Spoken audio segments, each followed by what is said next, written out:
नमस्कार दोस्तों, स्वागत है आपका हमारे YouTube चैनल स्टैंडर्ड जीके पर। दोस्तों, आज हम बात करेंगे अंग्रेजी वर्णमाला जो रीजनिंग का चैप्टर है उसके बारे में।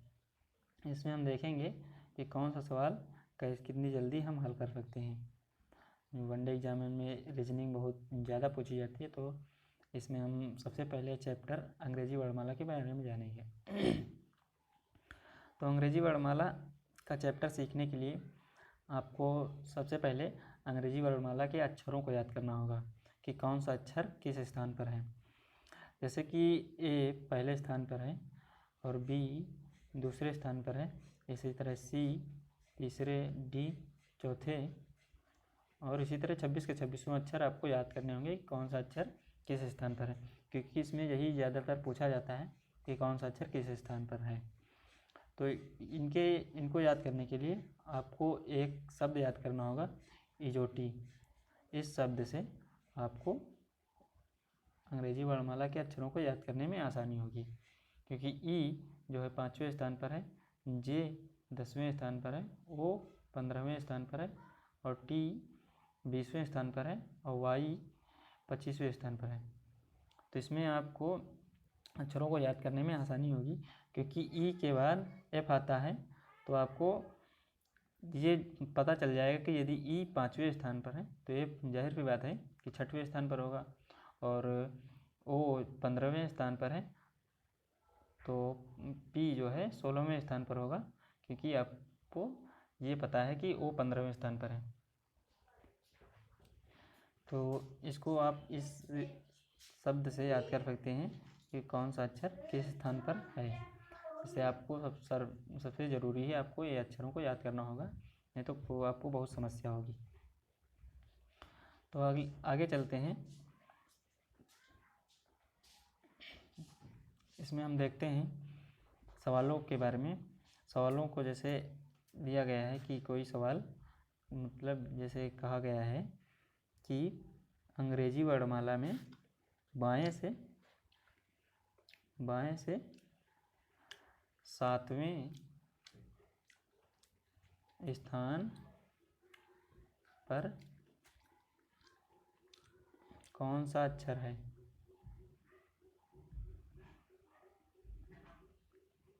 होगा,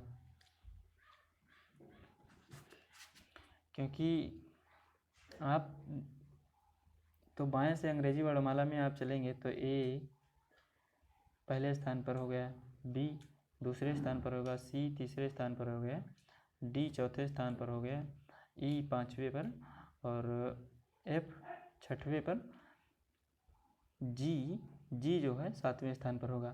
तो ऐसे आप जी 7वें स्थान पर होगा, ऐसे सवाल आते हैं। तो इसमें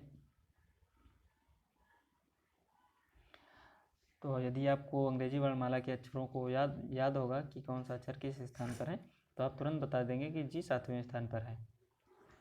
तो सवालों को शुरू करने से पहले हम इनके बारे में एक ट्रिक जान लेते हैं। यदि आप बाएं से चलते हैं तो उसको आप एल पे प्रदर्शित कर सकते हैं, और यदि सवाल में लिखा है कि आप दाएं से चलें तो उसको आप आर पे प्रदर्शित कर सकते हैं, क्योंकि राइट आर दाएं से का मतलब होता है कि राइट, और बाएं से का मतलब होता है लेफ़्ट। तो इनको आप ऐसे प्रदर्शित कर सकते हैं। और इनमें एक फार्मूला है कि जैसे एल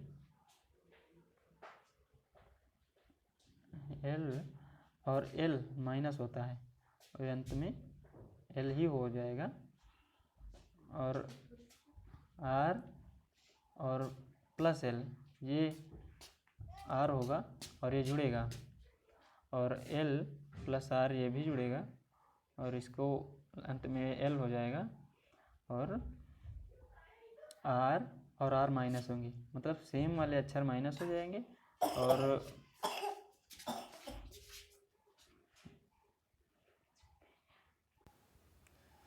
तो इन फार्मूलों को आपको याद करना होगा। इनको आप याद कर लेंगे तो आपको आगे के सवाल करने में आसानी होगी। L plus R equal to L, और R plus L equal to R, और L minus L R L हो जाएगा और आर माइनस आर आर हो जाएगा। तो आर से मतलब आप दाएं से चलेंगे, किसी अक्षर के दाएं से आएंगे, और एल का मतलब है किसी अक्षर के बाएं जाएंगे। और इनसे आप सारे सवालों को आप बहुत ही आसानी से याद कर सकते हैं। तो इन फार्मूलों को आप याद कर लीजिए, ये बहुत ही काम आएंगे। तो चलिए अब हम सवाल देखते हैं, जिसे कहा गया है कि बाएं से 7वें अक्षर के दाएं चौथा अक्षर कौन सा होगा। बाएं से यानी एल पे 7वें अक्षर और इसके दाएं यानी आर चौथा अक्षर कौन सा होगा। तो आप इसको एल और आर जुड़ते हैं तो 7 और 4 11 हो जाएगा। तो आप देख लीजिए कि 11वें स्थान पर कौन सा अक्षर होगा। तो 11वें स्थान पर क्या आएगा। अब 7 और 4 इसको जोड़ लिए और सीधे सीधा आपका आंसर आ गया। दूसरा सवाल हम देखते हैं। दूसरा सवाल जैसे कहा गया है कि आई के दाएं तीसरा अक्षर, आई के दाएं पे चेंज कर लेते हैं।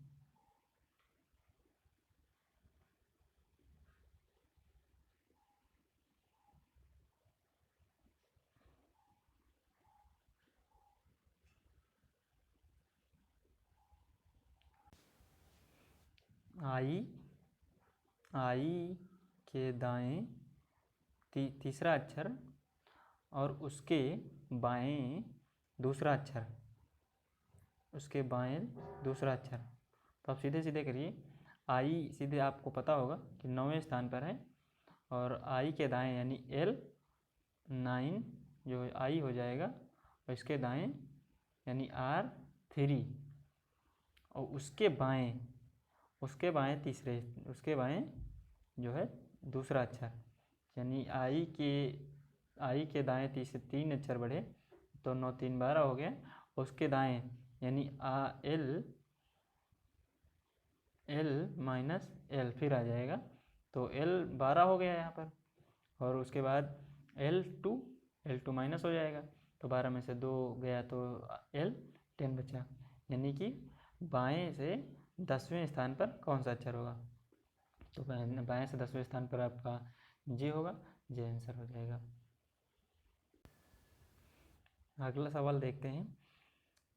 जैसे अंग्रेजी वर्णमाला में दाएं से 19वें अक्षर के दाएं जो है, क्या है सवाल। अंग्रेजी वर्णमाला में दाएं से 19वें अक्षर के दाएं 11वां अक्षर क्या होगा।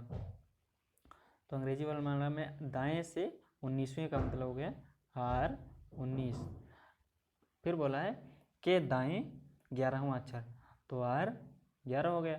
और आर और आर माइनस होता है, तो आर और आर माइनस कर दिया जाएगा। तो 19 में से 11 गया तो आर कितना बचा, R8। और R8 यानी दाएं से आप आएंगे तो 8वें स्थान पर कौन होगा, R8 का मतलब ये हो गया। तो इसमें एक कॉन्सेप्ट और हम सीख लेते हैं। अंग्रेजी वर्णमाला में आप यदि विपरीत देखते हैं, विपरीत की तरफ जाते हैं यानी राइट साइड से चलते हैं, तो आपको उसको लेफ्ट में चेंज करने के लिए आपको 27 माइनस से आपको आर को घटाना होगा। यानी कि 27 minus R N equal to हो जाएगा एल एन। तो आप इसको देख लीजिए, R8 है तो आपको 27 में से 8 को घटाना हो जाएगा। 8 को आप घटा दीजिए, पेन नहीं चल रहा है। तो 27 में से आप 8 को घटा देंगे तो कितना बचेगा, 27 माइनस 8 बचेगा आपका 19।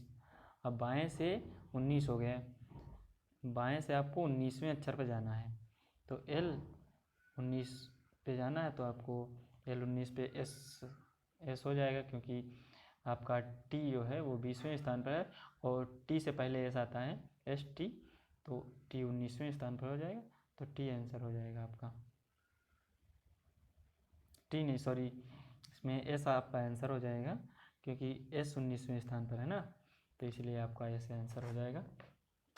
तो आगे भी हम ऐसे सवाल देखते हैं, आगे ऐसे सवाल करेंगे। तो इसमें एक सवाल लेते हैं कि जैसे अंग्रेजी वर्णमाला में ओ से बाएं चौथा अक्षर क्या होगा। अंग्रेजी वर्णमाला में ओ से बाएं चौथा अक्षर क्या होगा। ओ से आपको लेफ्ट चलना है, चौथा अक्षर, तो ओ 15वें स्थान पर है। तो ओ से आपको बाएं, ओ 15 बाएं से ओ एल यानी एल बाएं से 15वें स्थान पर है और एल 4 इसके बाएं, फिर 4 देना, 4 पर चलना है। तो 15 में से 4 गया तो एल 11 बचा। तो इसमें एल 11 पे कौन कौन होगा। एल 11 पे आपका के होगा क्योंकि जे जो है ये 10वें स्थान पर है, तो के 11वें स्थान पर होगा, जे के आंसर हो जाएगा। ऐसे सवाल हम और करते हैं। और एक सवाल देखते हैं, ये अंग्रेजी वर्णमाला में आई के दाएं 7वां अक्षर क्या होगा। अंग्रेजी वर्ड में आई के दाएं 7वां अक्षर क्या होगा। तो आई बाएं से 9वें स्थान पर है तो एल 9 लिख लेते हैं और फिर एल 7 है ये, तो एल माइनस होता है, तो एल कितना बचेगा, एल 2 बचेगा। तो इसमें बी, दूसरे नंबर पे बी होता है, तो बी आंसर आपका हो जाएगा।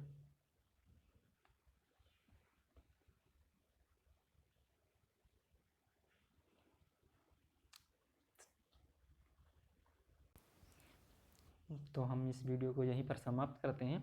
अगली वीडियो में हम इससे जुड़े और भी सवाल लाएंगे। ये वीडियो लंबी हो रही है, अगली वीडियो में हम और भी सवाल कवर करेंगे।